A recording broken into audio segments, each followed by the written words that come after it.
there are so many introductions that we got that's also how we found our mentor. So it was an organic mentor that we had, but what was great about him is that he is in the same area as we are. So that unlocked a whole power, right? Because he could look at Michael's underwriting and be like, oh yeah, like these utilities do make sense for this area, like this insurance makes sense, like we can do this. And so through building, I guess, our team and submitting LOIs and just doing the whole thing, I guess that's how we got to where we are today. This is the Multifamily Journey Podcast, show 29. You're listening to the Multifamily Journey Podcast. In this show, you'll hear industry experts share tips of success and failure from their real estate investing journeys. You'll get a transparent look behind the curtain while you learn to fulfill the lifestyle you want to live and achieve your wealth goals. Get ready for the journey to financial freedom through investing in multifamily real estate. Here's your host, Blake Dailey. Hey, what's up, everybody? Welcome back to the Multifamily Journey Podcast. I'm your host, Blake, and excited to bring another good episode today. So we're kind of in that weird spot still in the real estate market where prices are continuing to go up because supply is so low. And though interest rates ticked up a little bit in like the last 2 weeks, they're still low enough to create affordability and support these higher prices. And the demand is going nowhere. We're getting into the warmer weather, at least here in Florida. There's like 2 months of supply on the market right now. So prices are still going up. I've been seeing a lot of deals. I'm like, man, where is the seller getting this from? But I think agents just know that they can still sell because that's just where we're at in the market. But deals are still happening. Big deals are still happening. What we're going to talk about today, we got Michael Barnhart and Suzy Sevier on today. And these two are an awesome couple who got started back at the beginning of this COVID phase. When the pandemic first hit, they took that time to reevaluate and plan out, think about the end in mind about where they wanted to get. They started out in single family, and thankfully there's this inland hurricane that caused them to divert away from single family, and that led them down this multifamily path. And now they just closed their first 88 unit multifamily deal. So we're going to break that deal down, how they found it, how they funded it, how they got a mentor and a loan sponsor and all that stuff about taking down your first big multifamily deal. So good episode today. And before we get into that, just wanted to give a little update where I'm at right now. So it's like good news and bad news, but it's all good. It's progressing up and towards the right. So I actually put an offer in on a 4-unit here in Panama City. It's a 4-plex. It was going to be a BRRRR project, and sent the offer to the seller, and he was sitting on it for like 2 days. And then calls me on the third day. It's like, hey, we just, we changed our mind. We think this market's good enough where we can hold on to this thing and make some money with it. And honestly, he's probably right. So I can't blame him, but that's just where in the market right now, people that aren't even in real estate are trying to get into real estate. So that was a small loss, a frustration point.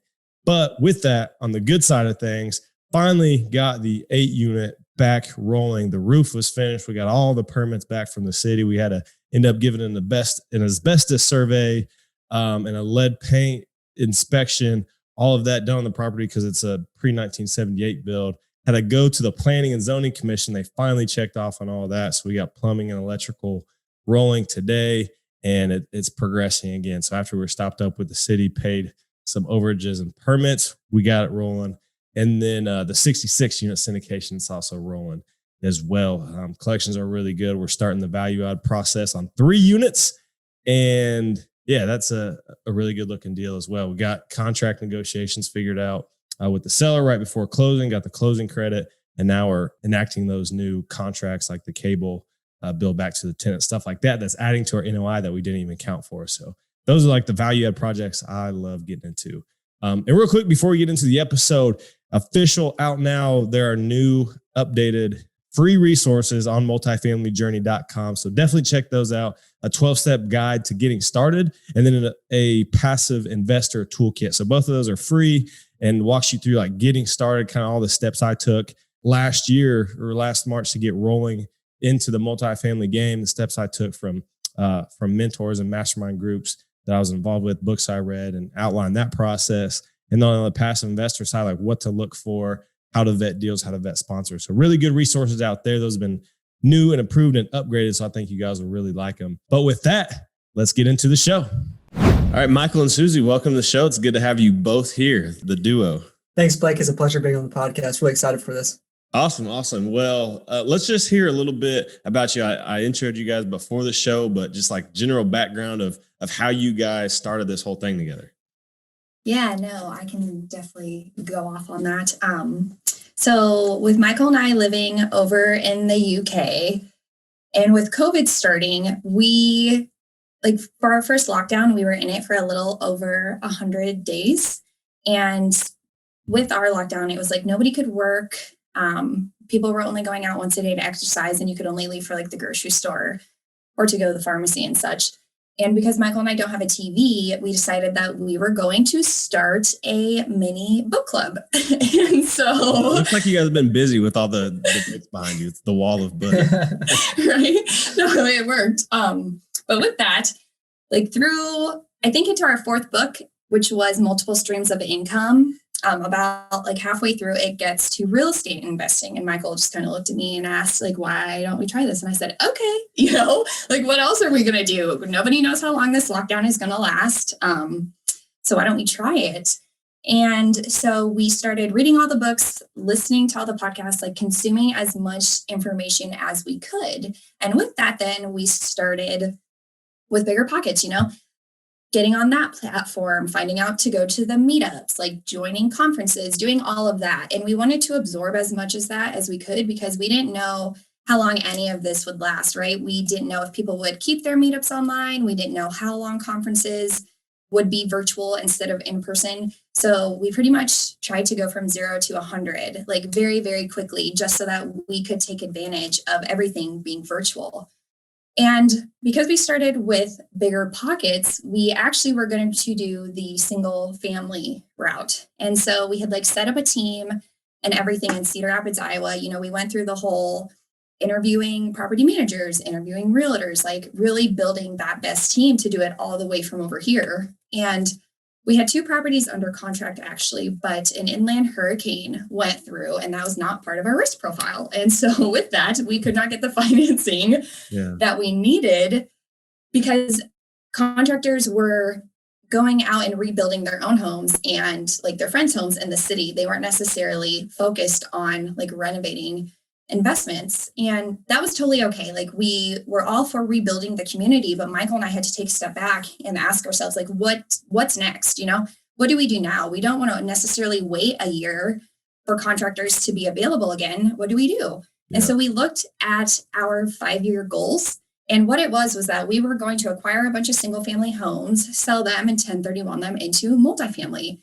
And instead of just doing the first part, we decided, okay, well, we're just going to go into multifamily, So immediately we pivoted. We knew that we had to start going to different meetups, listening to new content. And this was about August. So that's what we did. And through those meetups and the different conferences that we were now attending, we knew that the team part was a very, very important piece of it all, right? You can't do multifamily by yourself. I mean, if you're wanting to do syndications. And so through that and through learning that we had to do an identity change, that's when Michael and I really started posting about wanting to get into real estate more, just because people knew me as business and Michael as airforce, but we wanted it to be known as real estate. And so through that consistent posting, that's actually how we found our boots on the ground, because that was the part that we were missing from over here, right? Because Michael can do the acquisitions, the underwriting, the broker relations, and I can do investor relations and marketing. But without us being there, you don't get very far, And so one of Michael's classmates had reached out to him and was like, hey, I've recently left the Air Force and I'm now in real estate. I'm doing wholesaling and flipping, but I want to get into multifamily. Let's see what we can do. And that was really great because with finding a partner, you have to have that know, and trust factor, but that was already there, this Michael and the classmate had known each other for 16 years. That's a huge part. But then within that space also, we were just very consistent in showing up at meetups and showing up like for these different groups. And there are so many introductions that we got that's also how we found our mentor. So it was an organic mentor that we had, but what was great about him is that he is in the same area as we are. So that unlocked a whole power, right? Because he could look at Michael's underwriting and be like, oh yeah, like these utilities do make sense for this area, like this insurance makes sense, like we can do this.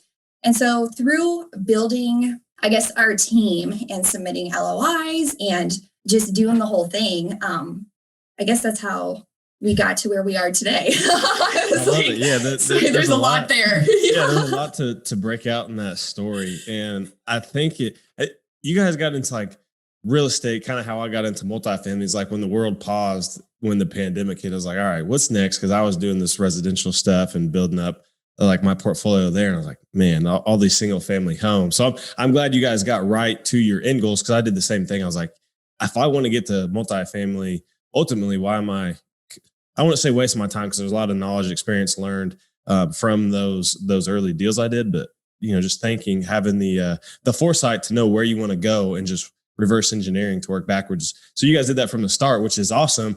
And then I'm also like, I'm glad the inland hurricane hit and like pushed you guys more into the multifamily side of things. And I can attest from like rehabbing hurricane damaged homes in like a very affected area. You guys did right by just avoiding it. So good on you guys for that. And then you also talked about like the pivot from single family, like in the August timeframe, to multifamily. And you had to re-educate, learn this whole new kind of realm within real estate. You're talking like with syndication, it's securities law, it's raising money, it's, doing these big due diligence projects. And I talk to people about this a lot. It's like, start with your education first, because if you just try to like go get deals without learning all this, you're going to put yourself at a big risk. And then networking, which is awesome. It's like you hit everything. I tell people, like, go to meetups, like go get involved, go meet people, because without these other people, like you can't get in these deals. It's a people business. You have to have, like you can't do everything yourself. So that's awesome. Love the story so far.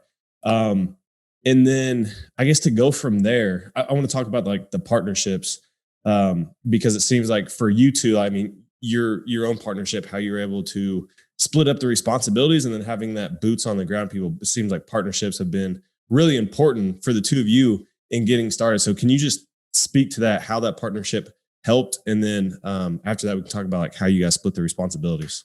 Yeah, absolutely, Blake. So first, let's talk about partnerships between Suzy and I, right? From the very beginning, if you're working with somebody in your business, you need to make sure that you define the roles and responsibilities from day one, right? And Suzy and I, at the very beginning, we didn't do that, right? I mean, there was a couple of weeks where we were kind of going back and forth, maybe even a month, right? We're going back and forth, stepping on each other's toes, like doing the same task and things like that. We weren't really propelling forward. But when we heard a podcast or read something somewhere, and it's about, clearly defining roles in your company, right? And I think that was probably like the E-Myth or something that we read at the time. But Suzy and I sat down and we said, okay, I'm good at numbers. I'm an analytical person. Let me do the underwriting. Let me do the broker relations. Let me do everything acquisition side of things. And Suzy, she's good at talking to people. She has a background in marketing from her MBA and stuff like that. So let's take that side of thing, create content, to provide our investors with content, get the know, like, and trust for our investors. You take the investor relations, you take the marketing piece of the business, and then we'll kind of divide and conquer. And since we did that, which was very early on, we were able to propel, twice as fast, right? Now we have, we can work 160 hours a week versus 80 hours a week per person, right? So like things like that. Yeah, that's huge. I know when I started out, I was doing like everything myself, like trying to put out content. Like right when I started the podcast, I was doing acquisitions and broker relations, and even kind of to a small amount. And still, it's not definitely as built out as what you guys have. But yeah, putting the right people in place is huge. Like I love that, like working 80 hours a week to 160 hours, so you're doubling your productivity. Yeah, especially because everybody says they want more time. And so yeah, you just get like clone yourself or find somebody whose goals aligned. That's what you got to do. I like that. Yeah, so, that's good. Yeah. So you're talking about how you split those responsibilities. So between the two of you, which is really good because it's like the single entity coming from the same households. How are you able to pair that with your partner who's in what, Tulsa, right? Oklahoma City. Yeah. So and so we knew because we could do all this for the business, which is like I would say 80% of it, right? Or a large majority of it. The capital raising, the acquisitions, and everything like that. But we needed somebody because we're in England, right? We needed somebody to be our eyes and ears on the ground, and so that's where our boots on the ground partner came in as well. And he's located in Oklahoma City, and so we were already kind of looking at Oklahoma City and Tulsa as these sleeper markets to begin with. They're not hot markets, not a lot of competition and things like that, but just solid cash flow, like higher cap rates, solid cash flow, right? And so we knew Tulsa and Oklahoma City were great, and then having a boots on the ground in Oklahoma City, Tulsa's like an hour away or a little over an hour away, was like perfect. And so we were like, okay, those are our two markets. We're going to be hyper focused in those two markets, just like Michael Becker is like hyper focused in his markets, right? We decided to take that same framework and apply it to Tulsa and Oklahoma City. And so we researched everything we could about Oklahoma City and Tulsa and the specific submarkets in that. So we had our boots on the ground partner now.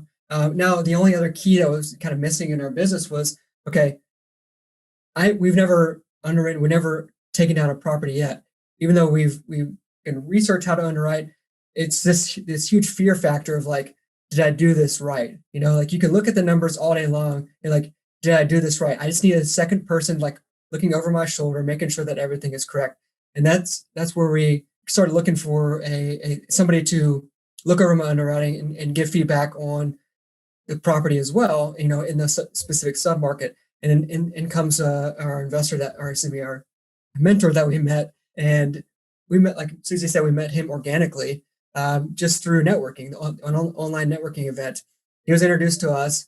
We had a Zoom call, chatted. I kept up with him via email, chatting every now and then about the market, and then kind of asked him to be our mentor after that.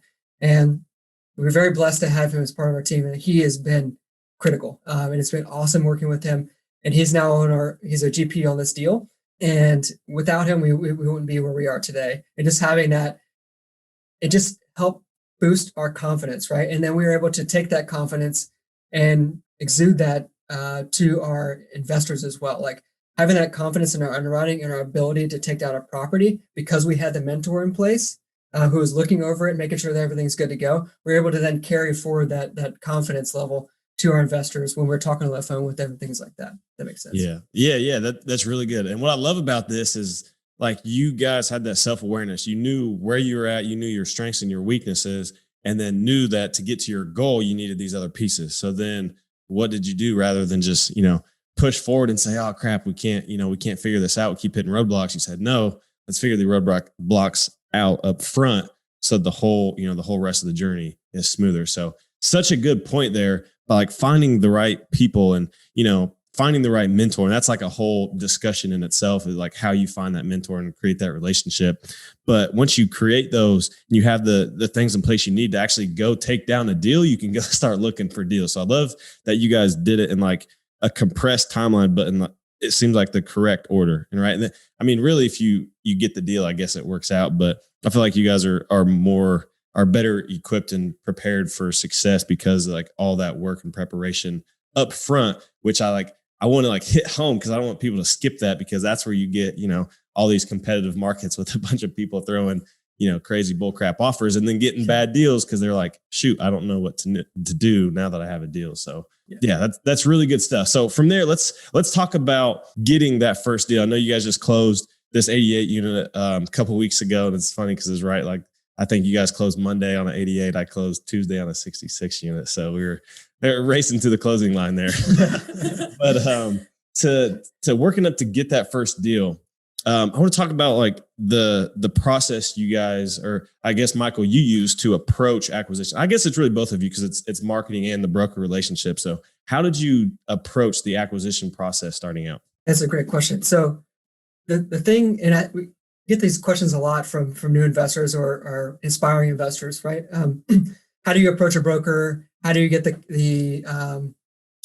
do you come in with confidence with a broker or credibility for them to start sending you deals, right? Yeah. And you guys are like the perfect person to answer that right now because you just did it. So I want to unpack that for everybody listening.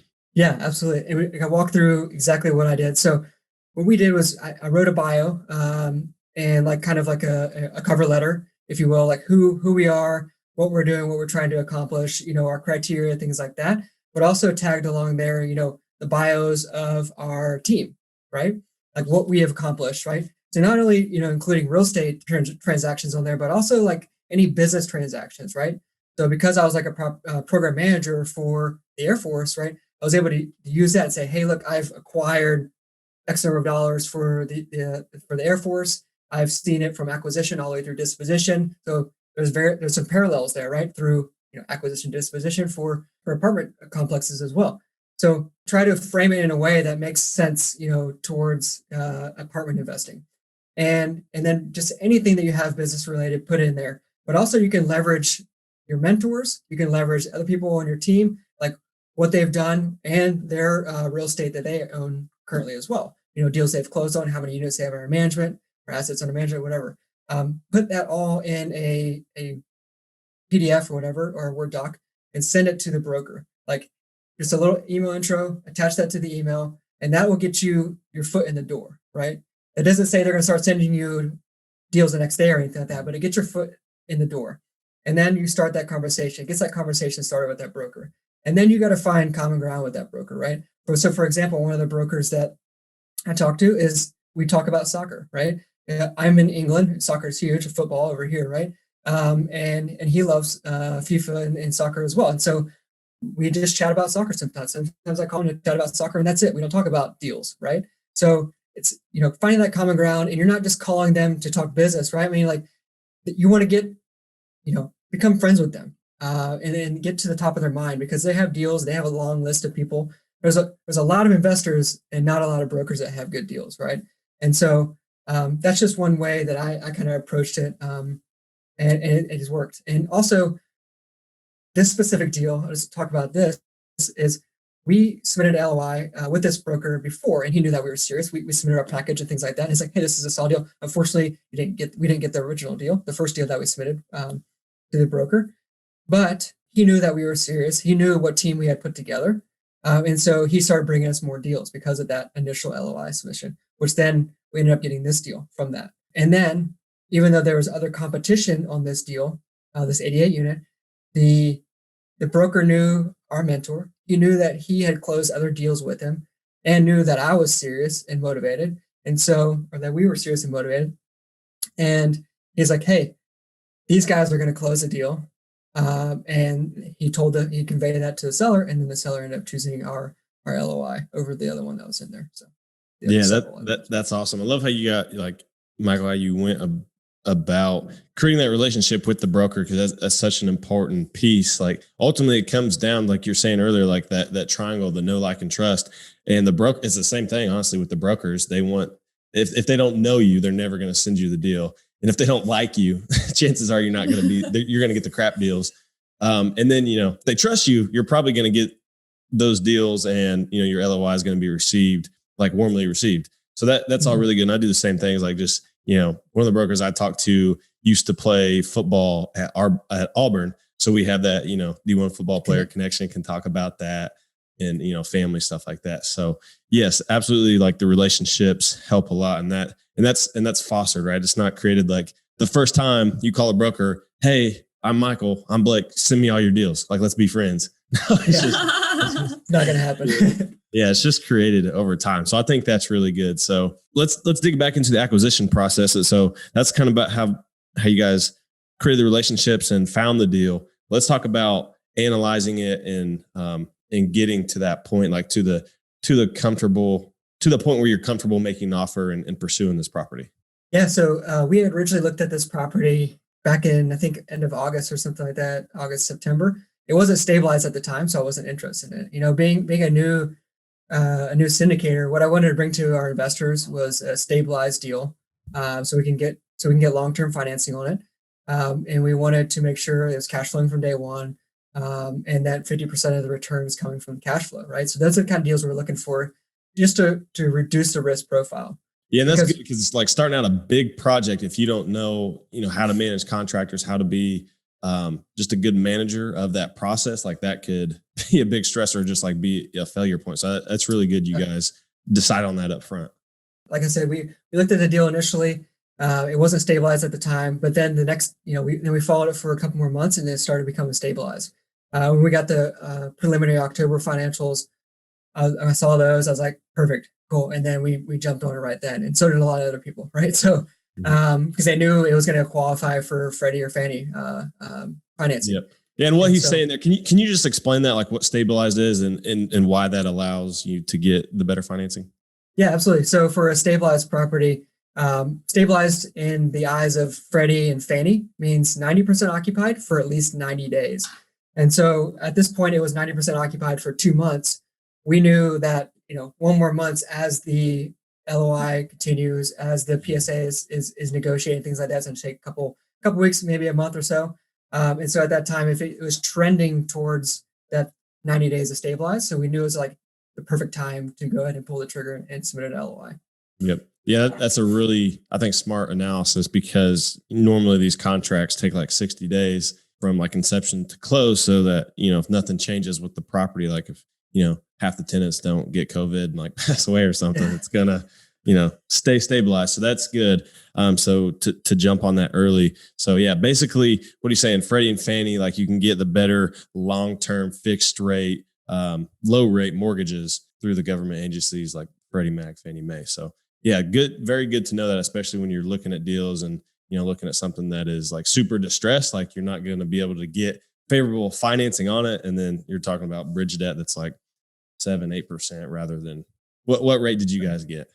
3.86. 3.86. Yeah, I was going to say, like, mine was a Freddie Mac loan. We got 3.5 something. So nice. I think 3.53. So you're talking about like 5% difference or 4% difference in your rates there if you can get the right asset. Absolutely. So that's really good. I just wanted to like add something, because I don't think it's talked about very often. So like from the LOI, like even before the LOI part, like what we were looking for and everything, I think a big thing that people don't talk about, because throughout the process, everyone's like, it's all about your first deal, like once you get your first deal under your belt, like things become easier. And so everybody's really focused on the first deal, but there's so much compressed inside of that. And something that we learned along the way is that you can have a lot of deals like presented to you and look great, but if you don't have the capital, you have no deal, right? And that's a pretty big, I guess, problem or deal within itself. And so I think something to also reflect on even before you submit an LOI as being a new syndicator is to really like think about your list, right? Like, have I been telling my list I'm going to hold the property for 5 to 7 years? Like, does my list know, or do I even know my list? Like, how many people can give the minimum investment? Like, how many people have actually committed to me? Because those conversations aren't always talked about, right? And I do think that's like a big part to syndication. Deal. That's an awesome point. Yeah. Yeah. Or even asking your partner too, like, how did you come up with your number, right? Because if they just think they can get it, like they're just that confident, but they haven't put like more thought into it, that's like something to also dig deeper with. Yeah. Yeah. Because at the end of the day, you have to have the capital behind you, the ability to raise it to close this deal. And I found this out, like raising, especially the first time, like raising capital is not the easiest part of the process, right? Like there's relationships that go into each one of those investors, and right, you have to build that know, like, and trust with really each one of them and convince them that you have their best intentions at heart and everything. And that takes time. So let's talk about that. Suzy, like, how did you go about creating that with your investors? And then what did you, like, how'd you have that conversation with them? I think this would be really good to talk about the first raise. Yeah. So what it started with was that so sorry to back up a minute. So we went to the Adams conference, and through there, that's when we learned, like, okay, you can have this huge list, but if you keep narrowing it like down to how many people are interested, to how many people like submit a soft commitment, like at the end, it's really only 10%.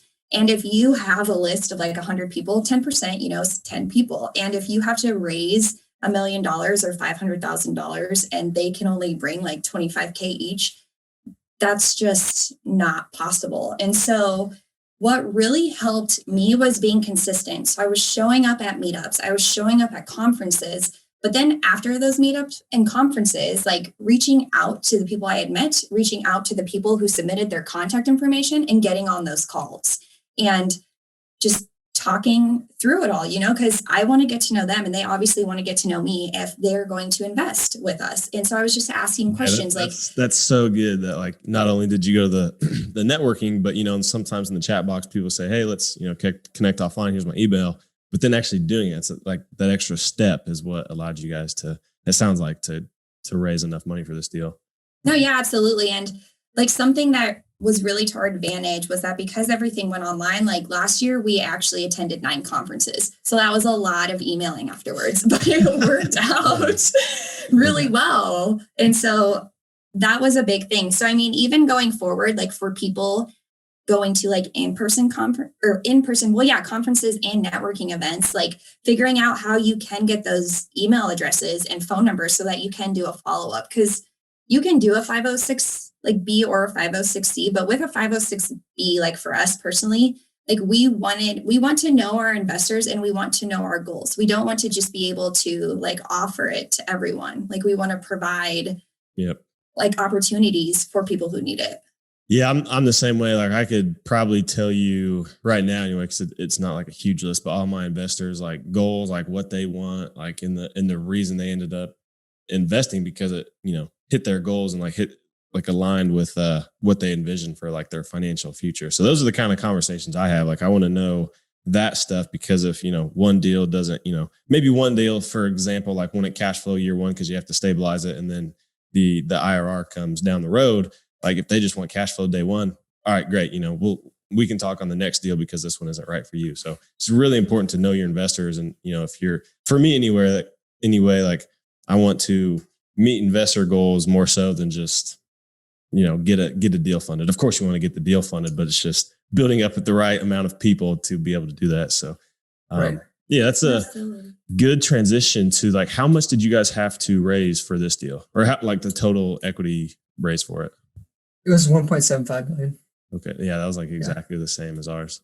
Oh, nice. Same number. So cool. Yeah. So, there's a lot of similarities between our deals. So that's really cool. But one thing I want to talk about was once you got this deal under contract, how you conducted due diligence, because I know you guys are, like thousands of miles away in England from Oklahoma City where the deal is. So what kind of things did you look for during due diligence, and how did you, I know you got a boots on the ground guy, but how did you manage all that and like feel comfortable about closing this deal once you started looking into it? I think to talk about the property walkthrough, due diligence walkthrough, just to talk to that real quick, because there's more to due diligence than just that, right? And we'll talk about that in a second. But being 4,000 miles plus away, all of our other partners, so we had three other partners plus our property management company walk the property with us. And so Suzy and I obviously were not able to attend because of COVID restrictions and flights, leaving the country and stuff like that.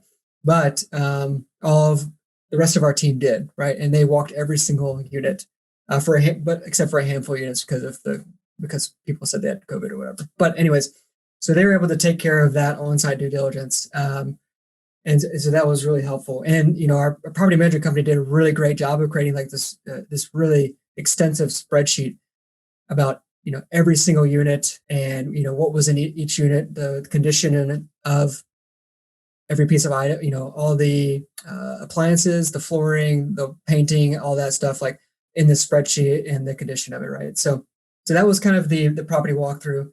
The other thing too, is you can get all these documents from the seller, right? So you need to specifically like carefully walk through each document, right? So for example, the title, when you get the title opinion, right? So you get that.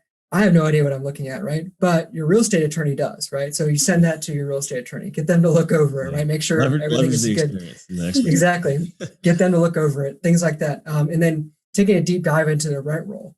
Understanding exactly what residents have been delinquent or showing delinquency, because at this time, by the time of due diligence occurring, you probably have like 2 or 3 months worth of rent rolls built up, right? Because you're continuing to get new rent rolls and things like that. Yep. So you can look at those over a period of time, and like you can look at people. You can even look those people up, right? Hey, see if they're working, right? Like they'll post on Facebook if they're working or not, right? And so you can find out, okay, why are these residents delinquent? Oh So man, out of a job, I'm just gonna cook this one with my landlord. They can't kick me out because I got COVID, and yeah, that's what you want to find out on Facebook right there. So you can dropping their DMs. Hey man, they freak out. yeah. No, so actually for this property, because the previous owner had a Facebook. So everybody who put horrible reviews, I actually reached out and asked why. I was like, I'd love to like learn more about this, because I just wanted to dig deep to be like, okay, what do we actually know and what don't we know? So these are all the people that gave negative reviews on the property or on like the owner's company. So the property. Yeah, the property. Okay. Mm-hmm. So it's like when you type in the property, it pulls up that little square on Google and you see the review. Yeah. And message on all those people.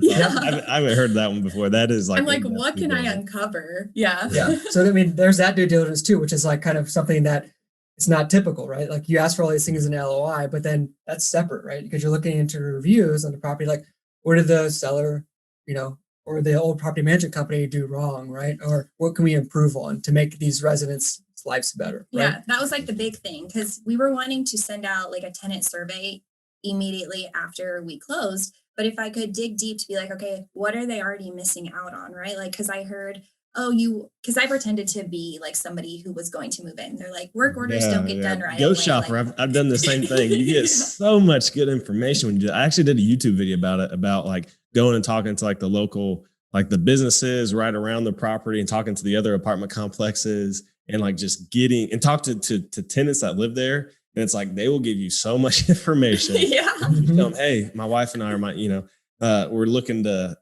move into this place. Like, what do you think? Mind blown of like all the things you can get out of that conversation. But yeah, I mean, just to kind of wrap up on the due diligence side of things, like there's other documents that you receive, like talking about walking through the rent roll, doing the offline due diligence, online, deeper due diligence through like Facebook and Google, right? But also with that, you also want to look at the T12, right? And look at the expenses in the T12, because sometimes you can catch something that's kind of weird, right? Like, why do they have security for a couple months? Why is that on the T12? Or actually we had this on our property. There was a huge increase in the utilities for the water bill. Well, we come to find out there was a leak. It wasn't on the seller side. It was on the city side. However, that was a huge thing, right? So if there's a leak on your property, make sure that it's documented. Make sure that you have work orders, you have data completion, you have refunds that were awarded, like screenshots and stuff like that from the city. That was a huge thing for us as a learning experience. I mean, it's a once in a blue moon that's going to happen, right? But we experienced that, and now we're very detailed and looking for things like that. We knew there was a leak on the property because the seller had disclosed it, and he said that it was fixed by the city. However, there was no documentation, whatever. So we fought tooth and nail, especially during COVID with everyone working from home, trying to find the right person in the city to give us that information, because everybody's working from home, doesn't see each other's screens and things like that. Anyways, we had Freddie Mac required us to have, work order documentation when it was done, the refunds and things like that. And actually, the underwriting changed a little bit from the lender side of things because of the way that the utilities was built and the refunds they were getting. So they had to actually underwrite to higher expenses for utilities because of the leak, even though historically the T9 prior to those the trailing three, they were very low historically. However, the T3 showed that they were even higher, like double, right? So the Freddie underwriting had to take like something in between as like for their underwriting, which was luckily, our underwriting, we've underwritten very conservatively. And then, as it gets pushed through the process of the loan application, stuff like that, the underwriting gets sharpened right along the way. Yeah. And so we had plenty of buffer to deal with that. But at the same time, that's something you should look for during due diligence. Yeah, I love how we're talking about those things that, you can't go find in a multifamily book, or like people don't necessarily talk about, but we're digging into those. And we found out that with like the Freddie Mac loan we got, there's just like extra hoops to jump through. It ended up taking like an extra week to close, but it's like the price you pay for getting, 3.5% rates or right around that. So yeah, there's just all these things like in due diligence, just be as thorough as you can. Cause like that thing with the city, like if you didn't, well, I guess if the seller didn't disclose it, and some probably don't, this was probably one of the sellers that did. But to be able to see in the T12, the trailing 12 months expenses that, the expenses were increased in this month. Why? And then digging into that. So really, really astute there. So yeah, it's just good stuff to think about when you're doing due diligence. Yeah. Good stuff. Now, so, sorry, go I ahead. I just want to say one more thing, because this is a pretty wild story. Because this is mind blowing to your audience and to you as well. Like, this is what we had to do to get the information we needed for that water fix. Right, our boots on the ground partner had to call Tulsa Public Works, get them on the phone, and because we weren't the owners, we could not access the account information. So the seller, this is the seller's request. We had to call first, get them, wait in line or whatever, get them on the phone, got them on the phone. Now my partner had to call the broker, like three-way the broker in. And then the broker had to then add the seller to, so there was like 4 people in this phone conversation, right? In order to get the information we needed. And then it was just like, the seller could have just called and got the information for us, but he didn't really understand what we needed. And yeah, it was just it's a pretty wild story. It came down to the actual final hour right before we were submitting to Freddie. Oh, really? This was literally fighting. This was a MJ in the final seconds throwing the shot up, and thankfully, this is like Friday afternoon. We were submitting to Freddie on that Friday in order to meet our deadline. Like, this is like hours before, right? It's like, how do you prepare for that, right? Just like that's when you just have to rise to the occasion, I guess. I've dealt with like Panama City Public Works, and it's always the water departments. It's the water and like the power departments. They always take the longest. It's like, I feel you guys there, but that's awesome. It worked out. That's a good story. Before we get out of due diligence, I wanted to talk about like thinking through the processes. Like, what were the most important vendors for you guys, or the most important inspections that you had throughout the process, just to ensure everything checked the box? The biggest thing is always get your plumbing drains scoped, right? That's huge. You have no idea what they look like underground, if there's roots growing in there or anything like that, if they're, galvanized or, some other material that's going to degrade quick, right? So always have everything scoped. I heard that story. I think it was Brian, and you guys were on his podcast, Brian Briscoe, but they bought that apartment complex, and they had to like replumb through the slab like half of the units of this 80 unit apartment complex, like a huge capital expenditure right off the bat because all these leaks. So it's a good thing to look into. Absolutely. So that, and of course, always have a roofer come look at everything as well. Termite inspection and structural engineer, not necessarily needed unless you see something that you need to get checked out, right? Electrician as well. Just make sure you don't have any stab lock and aluminum wiring, whatever, things like that. If you're unsure, then hire an electrician to come look, as needed. And it's definitely like worth, I think, to pay those vendors too, to a couple $100 to come look out. If you're putting a $1.75 million into a deal, $300 to an electrician seems minimal. Like nothing. Like just do it. It pays off. Awesome. Yeah, I wanted to talk about this due diligence process, because you guys just went through, and I think there's so many good insights of somebody who's just been through like that repetition, and then it's like fresh on your mind, so you can talk about like all those little stories right now. Like, so that's good. But want to like transition now into like, you guys got through this. Like, what are the returns you're expecting on this thing? Like, how's the deal structured? We structured this deal, based on similar deals that our mentor has structured his deals, and so we're giving an 8% preferred return. And because of the 8% preferred return, we're doing a 70-30 split. So 70% to the LPs, 30% to GPs. And then we also have a waterfall in there. So, and I'll explain that in a little bit. So the cash on cash return is at 10%, a little over 10% cash on cash, the average cash on cash, 16.9, I believe it is, average annual return. I think the IRR is about, mid 14s. And then the whole time we're targeting somewhere between 5 and 7 years. And if the waterfall, as I mentioned earlier, if we achieve a 20% return, average 20% return for our investors, then the waterfall switches to, or the GP LP split goes from 70-30 to 50-50.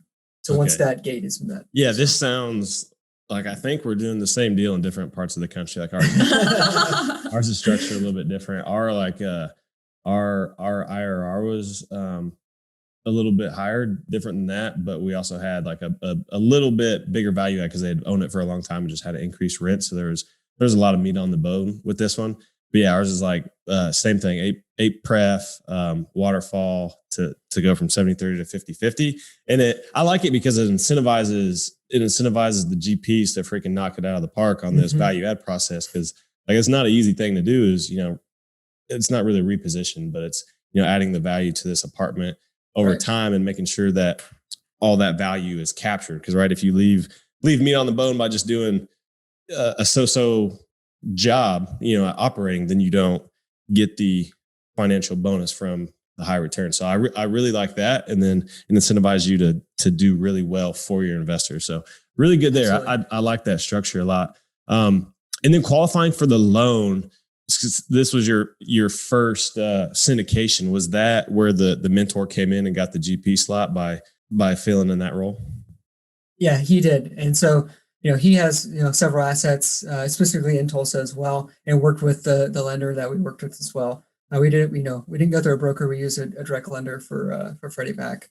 Yeah. So he had experience. And then we also brought another person on who kind of took us over, tipped the scales on the net worth and liquidity requirements as well. And that person also has the Freddie Mac experience, so agency debt experience. Yep. So yeah, very cool. And that I wanted to hit on that because I think it's important to note for people that are trying to get into these deals and get these loan packages from Freddie Mac. Like, first of all, to get them, you have to like me before I did this syndication. Now with my name on the debt and just like you guys, I couldn't just go get a Freddie Mac loan and in my own name. Like, I'd have to bring in another GP or co-sponsor that has experience with that debt to show that they have, they manage similar assets and have got that loan type before.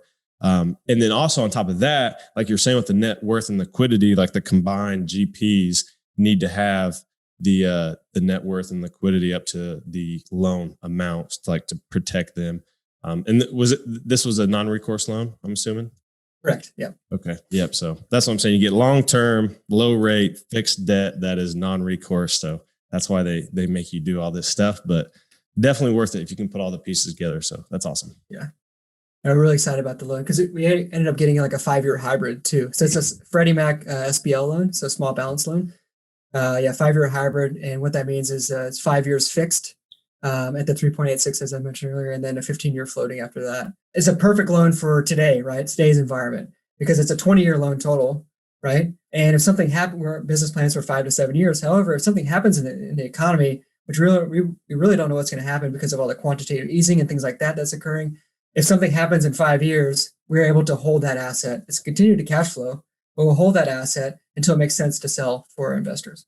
Yep. Yeah, that's really good. You want to have, you don't want to have to be forced to sell. I know a lot of people that have gotten into, a lot of owners and operators that have gotten into hot water over COVID is because, they had maturities on their loans that were coming due and they didn't have the liquidity at that time to be able to hold it. And it's got them in hot water, maybe sell for less or go into like a forbearance situation or even foreclosure at this point. So yeah, it's definitely important to think down the road of, where the economy is going to be and where's basically protecting you and your investors' capital by preparing for those situations. So that's really good.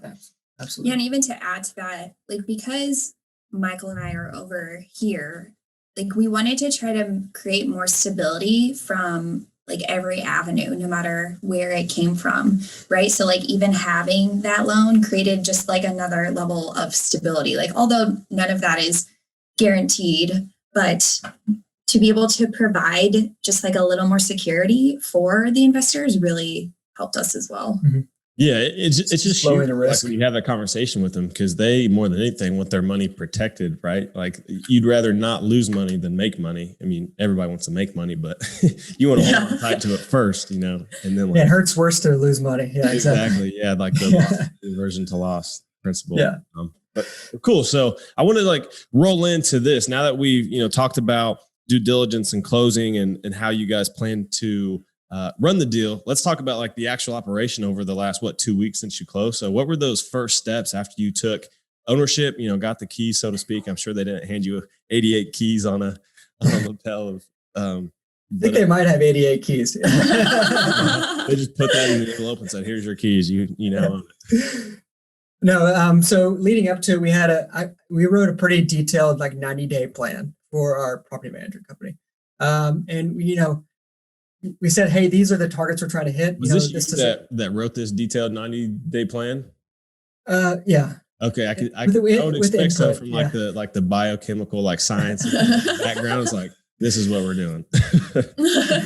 And that's, and with help from our team as well, input from them. But yeah, this is where we're going. It's more like a strategic vision. Like, if you have any questions, refer to this, right? And these are the numbers we're trying to hit Q1, Q2, Q3, and Q4, the first year of owning the property. And these are NOI targets. These are the leasing targets and things like that, right? So all these different targets are trying to hit in these different quarters, and also what to do as far as leasing goes. Like, do we want to lease up, offer leases for current residents, to the newly upgraded units and things like that, right? Or what kind of things that we should change in the unit to then charge them more and things like that. And we also we're giving the residents an option, right? So if they want to stay in the unit that they're currently in, as long as it's not a classic unit, if the upgraded unit, hey, we're going to give them, hey, you have $500 to $800. I like that delineation, like the classic and upgraded. The classic, the unupgraded, uglier. Yeah. But we're going to give them the option. Hey, you have up to $800 to spend on whatever upgrades you want in the property, but we're going to give you, we're going to increase your rent by this amount, right? So like that. Yeah, coming at it like you want to take care of tenants, but it's also an ROI game too. You got to have a return on that investment, but if you make them happy, they stay. It is the assumption anyway, and continue paying long term.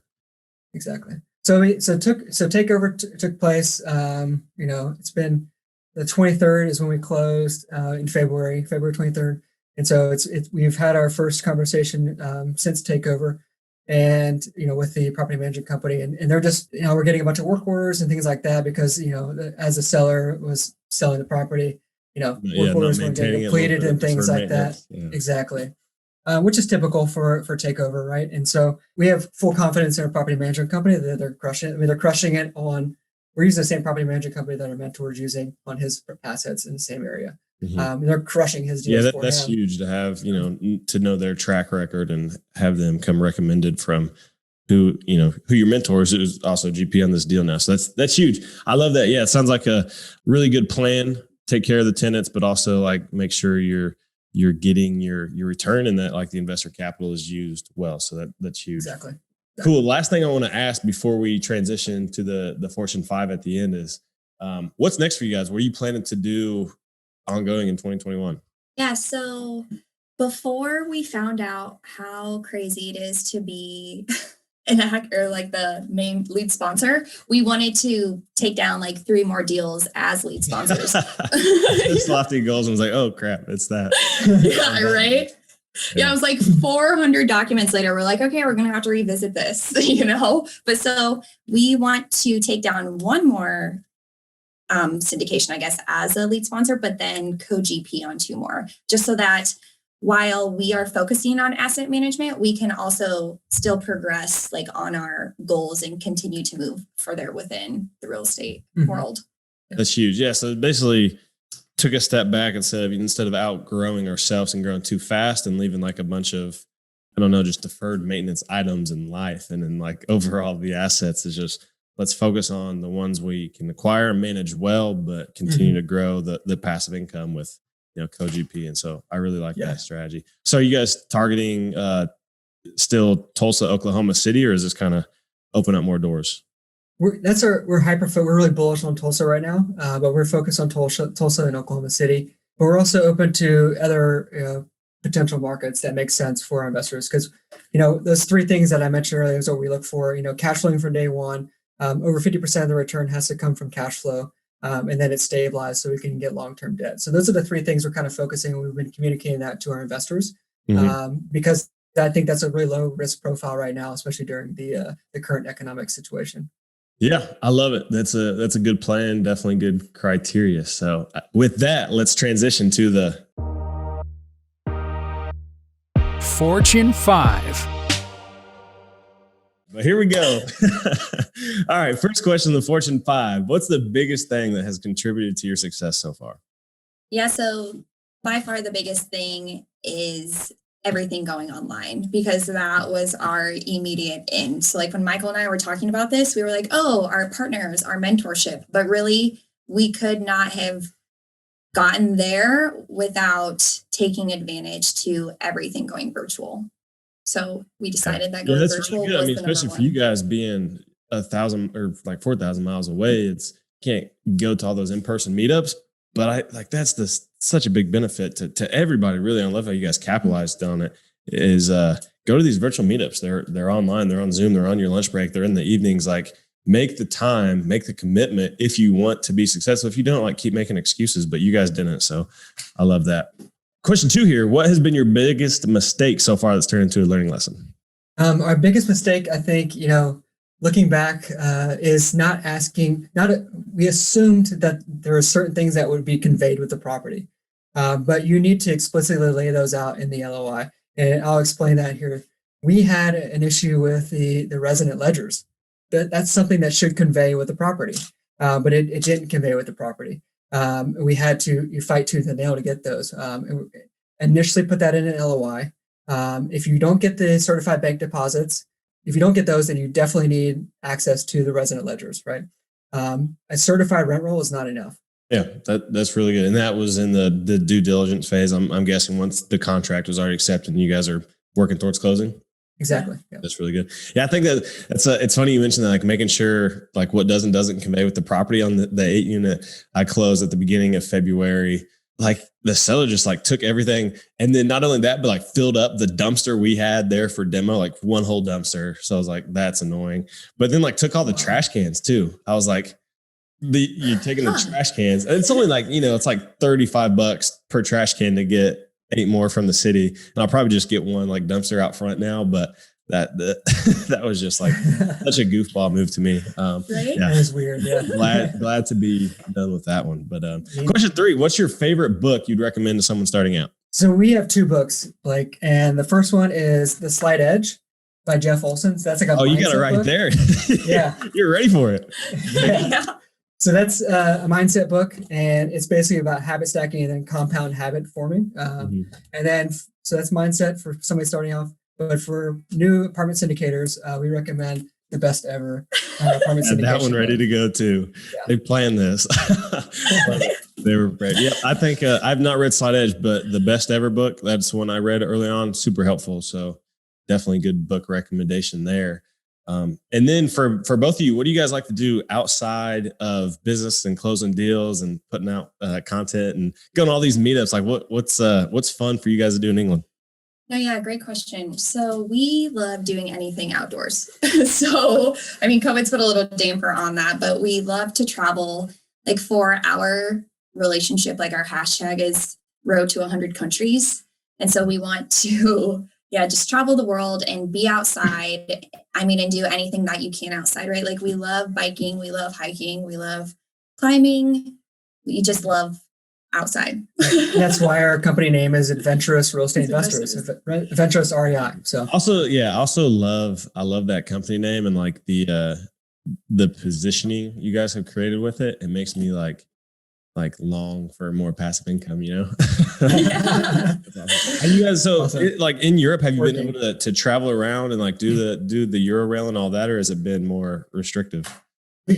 So we could before like COVID, but literally like the 3 lockdowns that we've been in now for this 3rd one, especially, we've been in it for over 4 months. So like every country shut down over here with that, like the mutation of the variant that happened over here. Everybody, by everybody, I mean the other countries immediately were like, no UK, stay away, So we're like the English channel separate us. You cannot. Yeah. Exactly. Yeah. So we hope to get back to it. Like once everything opens up again and whatever Boris Johnson allows, we will. Yeah, that's exciting. Immediately. Something in the future to look forward to. It's kind of like a foreign thought to me because in Florida, it has been like just wide open.